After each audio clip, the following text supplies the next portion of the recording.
Big news here in Barcelona. Our new mayor, Jaume Collboni, announced day before yesterday that he wants to ban tourist apartments all over the city.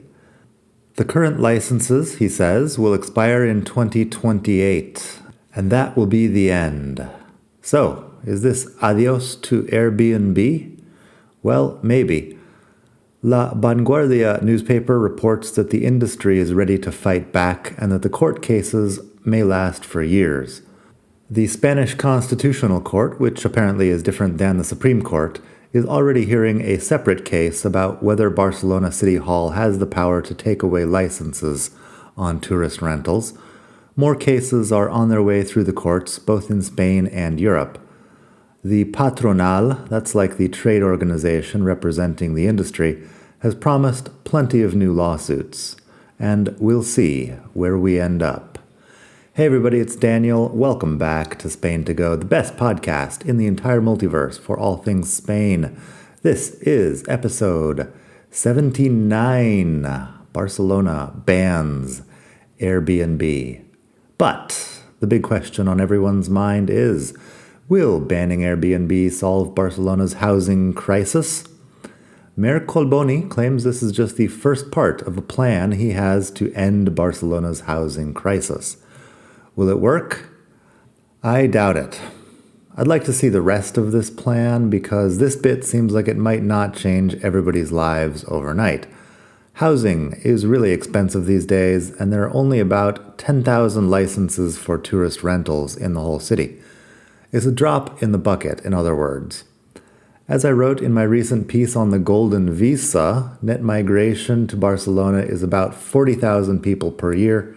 New construction, on the other hand, is between 1,000 and 2,000 new flats. Basic economics would suggest that if demand for something is increasing 20 times faster than supply, shit's gonna get weird. And it has. From the squatters in flats and commercial spaces around the city, to the startups that have in recent years proposed renting out sleeping pods or spaces to sleep in your car, the housing problem is only getting worse. A lot of the new arrivals are immigrants from other countries, and from what I've heard, their living conditions can be pretty dismal. Meanwhile, the locals are often finding themselves priced out of the city and moving to smaller towns nearby.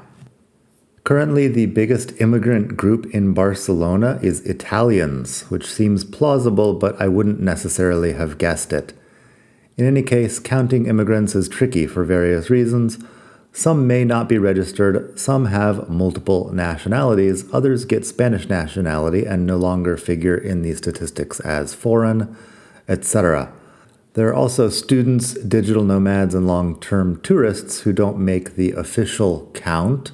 The statistics I saw mention that it's only people who are here for more than a year. So if you are hanging out for a summer, you're not going to make the official statistics, but you are renting a flat, most likely. All this to say, it's complicated. When Morena and I moved here in 2018, we rented a tiny one-bedroom flat in Barceloneta for 750 euros a month. Since we had a temporary 11-month contract, that quickly became 800 euros a month. Now, the averages around that area are 1,200 euros or more. It's only been 6 years. That is a big increase. And I'd love for the government to do something about it. I just don't know what. It seems like in the past, the government would build lots of public housing and solve these sorts of problems that way. They seem to have stopped that mostly, and I'm not quite sure why. Probably a question I could answer in a different article. Anyway, as a foreign person, or perhaps you would say immigrant myself, I spent years moving between cheap rentals. I know exactly what it's like looking through ads for rental properties, trying to find something you could possibly afford at a stretch, and then being rejected by the landlord for undisclosed reasons. It's pretty insulting. However, I'm also guessing that most people in government have not had that experience. Also worth mentioning, the average rent in Barcelona last I saw was 1,136 euros a month. The average salary for large segments of society is around 1,100, 1,200, 1,300 euros a month. That means that even two people with approximately average Spanish salaries are going to have difficulty renting a flat. Landlords always want to see proof of your income before letting you sign a contract, and if your income is not high enough for them, i.e. if you earn an average salary, they just might ask you for 6 months of down payment. That's illegal, but if you really need a place to live, you just might end up doing it. The whole situation is difficult. Getting back to Airbnb-type rentals, there's also a question of whether or not a lot of them are legal to begin with. The 10,000 licenses are out there, but how many people are renting out flats by days or weeks without licenses? Another article in La Vanguardia recently reported on the phenomenon of clandestine hostels, in which mafias rent apartments presenting false documentation to the landlords and then rent out the rooms on Booking.com. The owners are the ones who are officially responsible according to the law, so they may be fined for doing this, but they're not doing it. And they also can't kick out their fake tenants without a years-long legal process. So this plan to eliminate licenses for people running tourist rentals may just get rid of the people who are trying to do everything by the books. The shady, under-the-table types will probably come out just fine. Also, I have a fair amount of skepticism when the government says they'll do something in 4 years. The next municipal election is just 3 years away, and a lot can happen in the meantime.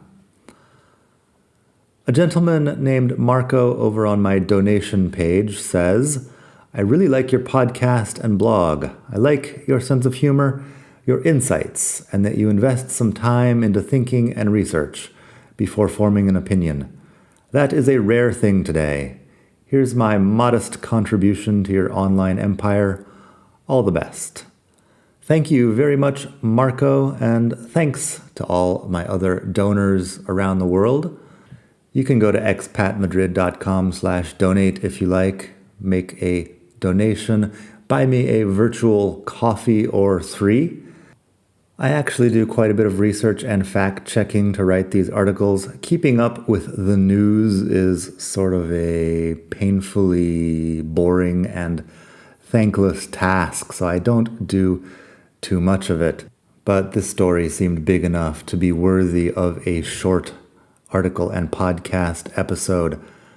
I also try to be aware of the difference between facts and opinions. So this article, for example, is about a larger question of whether or not the state should be telling people what they can or can't do with their private property. That sounds like the kind of philosophical question I get a bit bored just thinking about, because my brain will insist that I deal with things like what is private property and what does should even mean, really, in the process? And I don't have time for all that. I'd rather go for a walk and let you, the audience, decide for yourselves. So I can report the facts, I can report a little bit about my personal experience, but who should do what in this situation is not really my call. Meanwhile, a publication in Andalusia called Sur in English says that there are nearly 4 million unoccupied houses in Spain. At the same time, the Bank of Spain estimates that 600,000 new homes are needed to meet demand. There's been some talk over the years of just making people rent out their second homes long term, but I'm not sure if anything has come of it.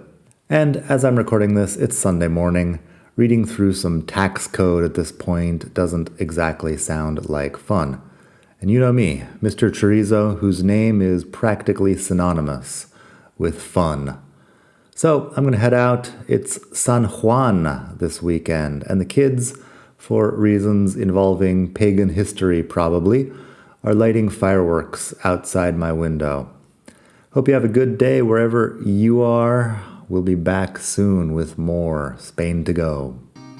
Final notes before we finish here. If you want someone to tell you what to think, it's not hard to find these days. Seems like most of the nonfiction books written over the last several years contain ample amounts of ideological scolding, no matter what they're about. I've recently just given up and gone back to reading sci-fi. If you have any good book recommendations, please send them my way. I also had to delete multiple instances of the word meanwhile in the text of this article. Good writing doesn't exist, only good editing. And unfortunately, I'm both writer and editor here, so you're going to have to deal with my occasional overuse of adverbs and run-on lists, which I end with an unsatisfying etc. Also, I couldn't live with myself for writing reasons involving pagan history probably up there without actually looking into it. So now I find out that we're celebrating St. John the Baptist, who, according to the tradition, ate a diet of locusts and wild honey, and was also Jesus' cousin. Born 6 months before Jesus, this is sort of a summer solstice festival, which is what I always thought of it as, but it's apparently also St. John the Baptist.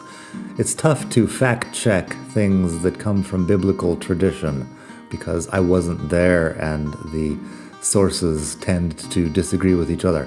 But if you ever go to the Prado Museum, for example, and see a painting in which someone is holding up a decapitated head on a platter, that's probably John the Baptist. I mean, the head is probably the head of John the Baptist. John the Baptist criticized King Herod's divorce and remarriage and was decapitated. I'm not certain if this is exactly the same Herod that I was talking about in my previous episode on Valencia and the Holy Grail. In that case, I was talking about the King Herod who had all the children in Bethlehem massacred because he had heard that a great king had been born and he wanted to eliminate the competition. This Herod may be the son or grandson of that Herod. My understanding is that the biblical sources use Herod to refer to a few different people, and sometimes it is ambiguous. In any case, King Herod had John the Baptist decapitated, and also the bonfire and fireworks type celebrations probably have something to do with pagan history. So there. For much more, you can check out my blog, expatmadrid.com. I've got an article up there that has most of this information called Barcelona Bans AirBnb. At the end, there's also some links to an article on gentrification in Madrid, buying a flat in Spain, an homage possibly to my glamorous Clot neighborhood up here in Barcelona. A lot of those are also episodes of the podcast. Mentioning squatters earlier, I do have an episode about squatters somewhere. There's plenty of, interesting stuff going on. I teach Spanish over on YouTube, and I also make travel videos. You can check out my latest video of the route of Don Quixote over there. I'm working on a part 2 of that. I've got a lot of Don Quixote stuff that is just sitting on my hard drive while life passes me by. But my channel is Learn Spanish with Daniel. All episodes of the podcast are there at this point, and also videos about travel and about learning Spanish. Just put Learn Spanish with Daniel into YouTube and you should find me. Like I said earlier, expatmadrid.com/donate is the page where you can make a donation to the cause here.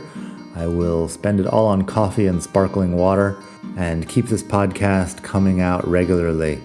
Once you're there, you can also send me a message attached to your generous donation with suggestions, perhaps, of what you would like to hear about in a future episode. Some of these episodes have been based on listener suggestions. Nada más. I hope you have a great day wherever you are, and from beautiful Barcelona. Hasta la próxima.